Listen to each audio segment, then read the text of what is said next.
Shalom buat kita semua. Hari ini yang menjadi nats renungan untuk perayaan Natal kita ini, yaitu hari yang sangat istimewa bagi kita semua. Saya ambil dari Yesaya, yaitu pasal yang ke-9 ayat yang ke-5. Saya akan bacakan untuk kita semuanya.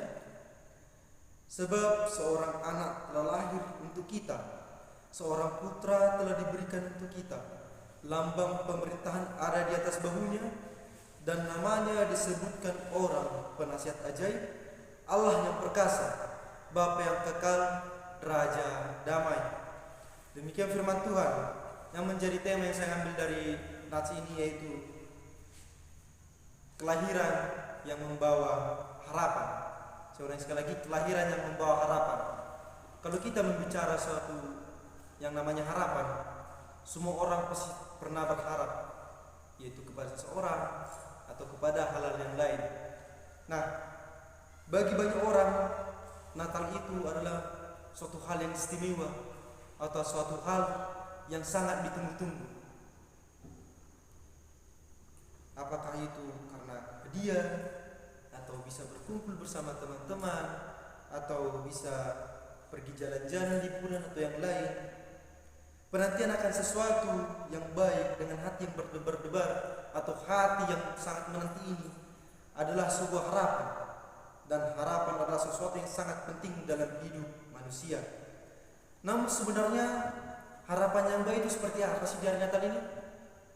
Yaitulah harapan di mana kita bisa berubah dan kita bisa menumbuhkan, yaitu Yesus lahir di dalam hati kita.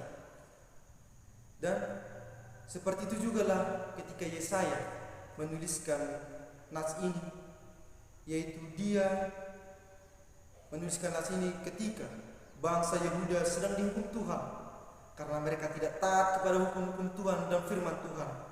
Mereka sedang hidup dalam kondisi yang suram dan kondisi yang sangat gelap pada saat itu.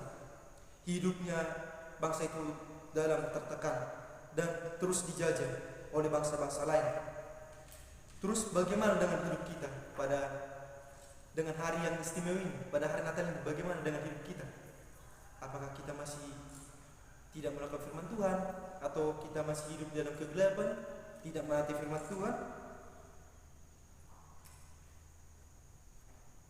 Di dalam semua itu, di dalam peristiwa itu, ada kabar baik untuk kita semuanya.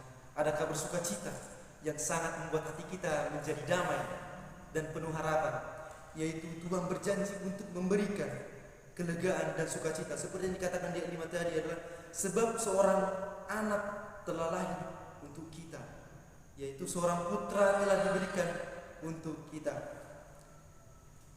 Bagaimana Tuhan berjanji? Apa yang diberikan Tuhan? Yaitu Ia memberikan seorang anak yang lahir bagi kita, yang akan membuat kelegaan bagi kita, sebuah sukacita yang dimana kita bisa berharap harapan baru. Orang percaya atau orang yang mengikut Tuhan Kristus memiliki pengharapan yang besar. Mengapa hal itu bisa terjadi? Mengapa orang Kristen memiliki harapan yang besar? Yaitu karena kita memiliki Tuhan Sang Pembebas yang melakukan hal-hal yang sangat berarti bagi hidup kita. Yaitu yang pertama, membimbing kita ketika kita jatuh, ketika kita melenceng dari jalan-jalan Tuhan. Apakah Tuhan meninggalkan kita? Tidak. Tetapi Tuhan terus membimbing kita. Dan itulah salah satu Tuhan mengutus anaknya ke dunia, yaitu untuk membebaskan kita dari dosa dan dari genggaman dosa yang sangat kuat dalam dunia ini. Allah adalah suatu gembala, atau Allah adalah suatu pemimpin. Karena yang dibilang tadi di nats kita, lambang pemerintahan ada di atas bahunya. Tuhan memerintah kita. Tuhan memerintah atau Tuhan bekerja dalam hidup kita penuh dengan kuasa dan daripada Allah. Dan ketika kembali lagi berbicara tentang harapan, terkadang manusia ketika digoyang harapannya, terkadang harapan itu menjadi hilang atau sirna.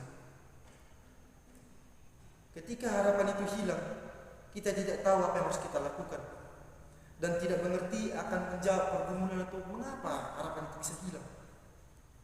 Bagi banyak orang, kata bimbingan atau kata konseling memberi kesan bahwa kita itu membutuhkan suatu arah atau suatu teman yang bisa mengarahkan kita, membawa kita dengan baik. Padahal sebenarnya kata bimbingan atau dibimbing sebenarnya adalah setiap saat Allah rindu untuk memberitahu hal-hal yang penting yang kita butuhkan. Saat ini di dalam hari yang bersukacita ini, Allah berkata bahwasanya kita memberitahu bahwasanya Allah menegur atau berbicara kepada kita, menguatkan kita, mendorong untuk lebih dan lebih dari hari sebelumnya. Dan saudara-saudara yang terkasih dalam nama Tuhan Yesus Kristus, terkadang ketika Tuhan berbicara kepada kita, sering suara Tuhan terdengar begitu lembut dan halus sampai kita sulit untuk mendengar. Dan sebab itu, marilah kita untuk sensitif untuk mendengar Tuhan. Jangan cuma hati kita yang ingin terus didengar Tuhan, tetapi marilah kita juga mendengar Tuhan. Dan juga saudara-saudara yang terkasih dalam nama Tuhan Yesus Kristus, dalam nats ini kita bisa belajar bahwasanya datanglah pada Tuhan atau Allah dan dapatkan hadiah yang sangat berarti bagi hidup kita. Dan hadiah itu akan diberikan pada hari Natal ini, dan kita terima Yesus dalam hati kita, yaitu yang adalah manifestasi kehendak Allah yang selalu bersama dengan kita.